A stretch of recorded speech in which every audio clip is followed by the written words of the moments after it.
Okay, so these are the 10 biggest mistakes I see in early drafts. I have reviewed thousands upon thousands of scripts over the past 17 years. I've worked for management companies, production companies in Beverly Hills, Los Angeles, different websites. Currently, I'm working for scriptreads.com, which is professional screenwriters giving reviews. So yeah, I'm going to jump into this. So number one, the script isn't fun. This is the number one mistake I see. If you're giving a screenplay to a production company or producer, make sure the script is fun and make sure, when I say this, make sure it showcases its genre. So if you're writing a horror, the screenplay should be scary. If you're writing a comedy, it should be funny. We should be laughing as we're reading the screenplay. If you're writing a dramatic or drama, it should be dramatic. So make sure the script is fun. Make sure it showcases its genre. There is like a 10-page rule pretty much with a lot of producers and production companies where a producer will request a script, and if the first 10 pages are not fun, then like, they're not into it, then just they pass it. They're over. So you really have like the first 10 pages have to make or break your script. Overall, the whole script has to be good. If you're writing a comedy, make sure there's laughs throughout the entire script. You should not go more than like a few pages without a joke. Ideally, you should have like a few jokes per page. So just make sure the script is fun and it showcases this genre. That's the number one mistake I see. Don't send a boring script to producer or manager because they won't give you another chance. You want to make sure your script is fun. So again, showcase your genre. I want to talk about pass, consider, recommend really quick. And I think I talked about this last week in last Screenwriting Success Club meeting. But pass, consider, recommend is when you send a script to a production company or a management company, and they have a system called pass, consider, recommend. 95% of scripts are passes, which means they look at it. If a script is boring and it's not fun, they pass it. That's 95% of scripts. If a script is pretty good, it's a consider. If the script is top notch, it's amazing. Say you write a comedy and I'm laughing my ass off, then it's a recommend. And that's what we aim for in the Screenwriting Success Club. We want that recommend. So again, make sure the script is fun so it gets that recommend rating. All right, number two, biggest mistake I see. This is a mistake I've seen more in the past 4 years than I did when I was in LA in my first decade. And the number two mistake I see right now is people using AI to write. Don't use AI, use your brain when you're writing. I'm not completely against AI, and it does do a lot of good things. Like I use it for marketing, but like in terms of writing, there's some things that AI cannot do, and that's when it's creating original content, and it's creating it's writing. Again, the first word in AI is artificial. So if you're using AI to write, it's going to be artificial. It's not going to be real. And it's so obvious when people use AI for screenwriting. And I know a lot of people, friends of mine, clients of mine that to try to get away with it. And it's like, no, this you can just tell it's AI right away. Why? Because it feels artificial. It feels soulless. And there's telltale signs when people use AI, and I'll give you a few of them. And these are not even all of them, but first, like the formatting's off. AI likes to format screenplays not correctly, so formatting off often goes off. AI loves using dashes. AI also loves to overwrite. In screenwriting, when you write, you're writing a first draft, so yeah, sometimes you do overwrite, but then you delete the words that aren't necessary. But AI loves to overwrite, and it's more work using AI than not using AI overall. Because even if you use it for a little bit, like there's so many things you have to correct, and like it's not going to sound like you. You want your writing to be like you. Also, if you're using AI, you won't remember the scripts. And when you get questioned about it, I have several friends who've like used it before, and I question them about that, and they're like, "Well, I don't know," and it's like, "No, you don't know because you didn't write it. AI wrote it, and it looks like garbage." The next four mistakes I'm going to go over are things that AI does all the time, which is why you can tell it's AI. And even if you get a screenplay, you write a screenplay with AI and it gets you a meeting, which it won't. If it does get you a meeting, when the producer starts questioning you about stuff, like they're going to know right away it's AI. And again, producers and people can know it's AI. We use AI all the time, whether it's, Gemini or ChatGPT or whatever. So like, you're not going to get away with it. Um, it's going to look like AI and it's going to look like garbage, and you're going to create way more work for yourself. If you want to be a writer, you got to write. You can't use AI. Okay. So next biggest mistake I see is past tense. Screenplays are written in present tense. They're always going to be written in present tense. And you got to think about like this too. Actors, when they're reading a script and they're performing the script, Present tense means like Jane runs to the door, right? Like, so an actor, when they see that, they know, okay, I'm Jane, I'm running to the door. But if you put Jane's running to the door, that's past tense. And then the actor, it confuses the actor. They're like, wait, did I already run or am I running? Screenplays are always going to be in present tense. Books are written in past tense. Most other things are written in past tense. So it is often hard for new screenwriters to kind of form that habit. But I always tell my like clients that are new, I always say like just avoid ing words. Like if you start writing something, if you start writing an action and you find out you're using an ing word like running or walking, take the ing out and fix it and make it walk, make it runs. Um, so past tense is always going to be ing words, but screenplays are always going to be present tense. This video is a segment from a live group meeting we had inside the Screenwriting Success Club. If you want to learn how to write, finish, and get your scripts produced, join the club with courses, community, and filmmaking challenges. Link below. Fourth biggest mistake I see is too much action description. Amateur writers often use way too much action description. AI, again, uses way too much action description, which is why you can tell it's AI. And it makes the script boring. Remember, the first mistake is you want to make sure the script is fun. And when there's too much action description, it sounds like a book, and it takes longer to read. And especially if you do a table read and the narrator's talking way more than the actors, then you know I have way too much action description. And it's often okay for like when you're writing your first draft and the first draft is just for you, it's okay to have too much action description, but don't show it to people when it's the first draft. Go through it, delete some of the action that's not necessary because there's always going to be action that's not necessary. And especially with like, if you have things like she sighs or he smiles, like they don't need that. Actors know when to smile. If they know the dialogue is happy, they know to smile. If they're tired, or whatever, they need to sigh, they'll sigh. But you don't need that extra action. Let the actors do their jobs. So again, avoid too much action description. Screenplays are not books, they're screenplays.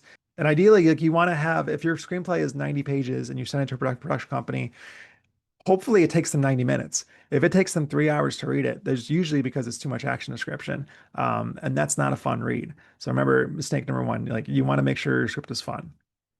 All right. My kind of general rule is like when you're writing action, one sentence is good, two sentences is good, three max. If I'm getting over three, I'm like, what is not necessary here? You should never really have more than three sentences in action. Unless it's like a very action screenplay, then that rule kind of breaks. But like if I'm writing comedies, especially, I never really use more than three sentences in an action. Usually it's one or two, usually one. If you find these tips helpful, like and subscribe. And now number 5, on the nose dialogue. Again, something AI loves to do. AI does not know how to write real dialogue. But we can forgive a little on the nose dialogue. But if your script is full of it, it doesn't sound original. The characters don't sound real. So to give you an example of on the nose dialogue, if a character says, I am angry, that's on the nose. They should never say, I am angry. Their dialogue should portray they're angry and let the audience figure it out that they're angry. But don't just say, I am angry. No one talks like that. When you're angry, you pout and you're like, you're grumpy, but you don't say it out loud. Same thing with like someone's happy. They don't just, I don't really talk to anyone and go, like, how are you? I am happy. No one says that. They say I'm good or something like that. Or they showcase that they're happy, by like, if I see happy people, they're like singing or they're in a chipper mood, like they got some spring in their step. But you don't want to use on the nose dialogue. You want to showcase their emotion from their dialogue and what they're doing, but don't be on the nose. So that's another mistake I see. Also, like on the nose dialogue makes everyone sound the same. You want to make sure every character is distinct and sounds different. So that way, when cast your actors, they know who to look for. If everyone sounds the same, I mean, they can't hire the same actor, right? So make sure everyone sounds distinct in screenplays and avoid speeches too. I would say like if you write a lot of dialogue, again, AI likes to do this. If you write a lot of dialogue, like a chunky thing of dialogue, your actor is going to have trouble remembering all that. Great screenplays have snappy dialogue, unless it's like a speech. Like I remember in the president, in Independence Day, the president had that speech. Sure, then it's fine because it's literally a speech he's giving to everyone. But usually characters talk back and forth. They don't talk monotone and talk for too long. They take, you want snappy dialogue, and snappy dialogue is way easier for actors to remember. So aim for snappy dialogue and do not have on the nose dialogue.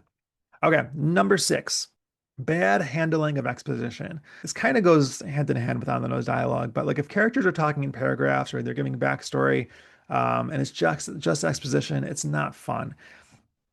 You want to make sure the exposition is handled through moments where we don't realize it's exposition. So especially if you're in comedy, they're talking about the past and like, but the audience, you're making the audience laugh. That's good. You don't really want to like, a lot of new screenwriters or like sometimes first, second drafts, they talk about a backstory, but like it's just chunky dialogue and you want to make it fun. You want to make exposition fun. So if you have to tell the backstory, if you have to tell the backstory of someone too, see, maybe you can do a flashback. Well, it happens to run in my family. You see, Arbor Day was founded by none other than J. Sterling Morton, my great great great great great great great uncle. On the first Arbor Day on April 10th, 1872, he planted an estimated 1 million trees in a day. I think he may have estimated a few more zeros. Because flashbacks often show, don't tell. And that's another big mistake I see. It kind of has to deal with exposition is like people just tell things without showing it. I watch a lot of Christmas movies in December, and the terrible ones have really bad exposition and they just tell, tell, tell, tell, tell. They don't show. The good ones show, don't tell about the past. So always show, don't tell, and handle exposition by showing it if you can. Or make people laugh or entertain people if you're gonna tell a backstory, feel free to entertain people in that moment. All right, so number seven, oh, show don't tell. Look, something we already covered. Don't let the protagonist tell us about a moment when we can see it. Again, if something life-changing happens to your protagonist, then show it to us. Don't just talk about it. We might not remember every piece of dialogue, but remember what someone is when we see something. Again, if like a lot of bad Christmas movies that come out just tell things about the past, but like the audience isn't going to remember that because they're not seeing it. But if like you're telling someone about your childhood and we're seeing that, like if you got into a ice skating accident in a pond and the audience is seeing it, they're going to remember it. And again, screenplays are a visual medium, so we want to make sure we can see things. Show, don't tell as much as possible. All right, number eight. The eighth biggest mistake I see is characters who have similar names. And this is an easy thing to do. Sometimes we often like to write with, names we know, but you don't want to have like a Jake, Josh, John, and Jeff. Those are all J names and before that are four letters. Don't do that because when a reader is reading this at a production company and management company, whatever, if they have all these J names that are four letters, it's hard to keep track of them in their head.